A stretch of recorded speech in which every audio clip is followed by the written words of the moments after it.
Praise the lord. కీర్తన గ్రంథం 23వ అధ్యాయం 2వ వచనం. పచ్చిక గల చోట్లను ఆయన నన్ను పరుండు చేయుచున్నాడు, శాంతికరమైన జలము యొద్ద నన్ను నడిపించుచున్నాడు. ఎంత గొప్పగా ఇదో కదండి. మనల్ని అంటే ఆయన పచ్చిక గల చోట్ల పరుండు చేయుచున్నాడు. అంటే పచ్చిక గల చోట్ల అంటే ఏంటనే కదండి. అంటే పచ్చిగా అంటే చెట్లు అవన్నీ చూడండి, చాలా గ్రీనిష్గా అంటే చాలా నిండుగా పచ్చగా కనబడుతుంటే భలే ఆనందం వేస్తుంది కదా. అది ఒక్కోసారి ఎండాకాలము వాడిపోతాయి, దాన్ని చూడాలంటే ఎంతోగా ఉంటుంది. దాని తోడు ఆకులు రాలే సీజన్ టైంలో కూడా అవంతా చెట్టు అంతా దాన్ని ఇంకా చూడాలన్నా కూడా మనకి అసలు చెట్టుకి ఒక ఆకర్షణ కానీ ఏమీ ఉండదు. అంటే ఏంటి, దానిలో జీవం లేదు. దానికి తగ్గ అన్ని విషయాల్లో కూడా నీరు పరంగానే కానీ వాతావరణ పరంగానే ఏది సరిగ్గా లేదు.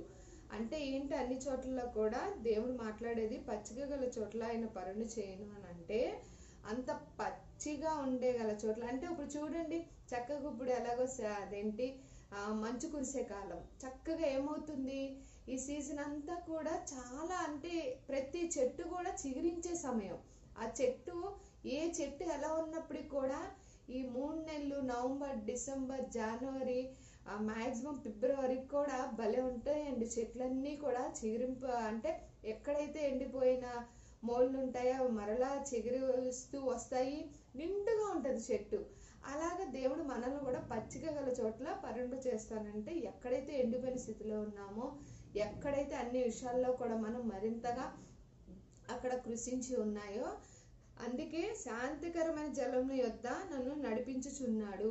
ఆ రకంగా శాంతికరమైన జలముల యొద్ద అంటే ప్రతి విషయంలో కూడా ఆ చక్కగా చెట్టు ఎలా అయితే ఆ ఎండిపోయిన చోట నుంచి చిగురింపు చేస్తూ చక్కగా నిండుగా ఆహ్లాదకరంగా ఆ చెట్టు కనిపించినప్పుడు మనకి ఎంత ఆనందంగా ఉంటుందో, మనల్ని కూడా దేవుడు పచ్చిక గల బయలు చోట పరుండు చేసి శాంతిగా జలముల యొద్ద మనల్ని నడిపించాలని ఆశపడుతున్నాడు. ఎందుకనంటే 1-2 విషయాలుగా చాలా, ఎందుకనంటే ఎక్కడైతే మనం ఎండిపోయామో అక్కడ చిగురింపు చేస్తానంటున్నాడు. మరి ముఖ్యంగా అన్ని విషయాల్లో కూడా శాంతికరమైన అంటే మనకి ఎటువంటి శాంతి సమాధానాలు లేకుండా గృహాల్లో గలిబిళ్ళు, అన్ని విషయాల్లో కూడా కొంచెం అయిందని కాందానికి తెలియకుండా అక్కడ గొడవలు జరగటం, అంటే శాంతి అనేది లేకపోతే కుటుంబంలో జీవించలేమండి. ఏ మనిషి అయినా సరే ఉన్నదాలను తెచ్చుకొని కొంచెం మనశ్శాంతిగా తిని ఉండాలని ప్రతి మానవుడు కోరుకునేది అదే. అందుకే నేను పచ్చిగల చోట పరుండు చేస్తాను, మరి ముఖ్యంగా శాంతికరం జలం మీద నడిపించుచున్నాను అన్నాడండి. ఈ వాగ్దానం ప్రకారం ఎక్కడైతే ఎవరు ఎటువంటి పరిస్థితుల్లో ఎండిపోయిన చోట ఉన్నారో అక్కడ చిగురింపు చేస్తానంటున్నాడు. మరింత అంటే చాలా పచ్చిక గల అంటే చాలా అండి. ఓలి మొక్కలు చూడండి, అసలు అవి ఎప్పటికీ కూడా నిరంతరము ఉంటాయి. అందుకే 92వ కీర్తన 12వ వచనం కూడా ఖర్జూర వృక్షం వల్లే మొవ్వ వేయుదురా అన్నారు. ఎందుకని, ఎప్పటి అది చిగురిస్తూనే ఉంటుంది తప్ప దానికి అసలు చాలా అంటే చాలా బాగుంటుందండి.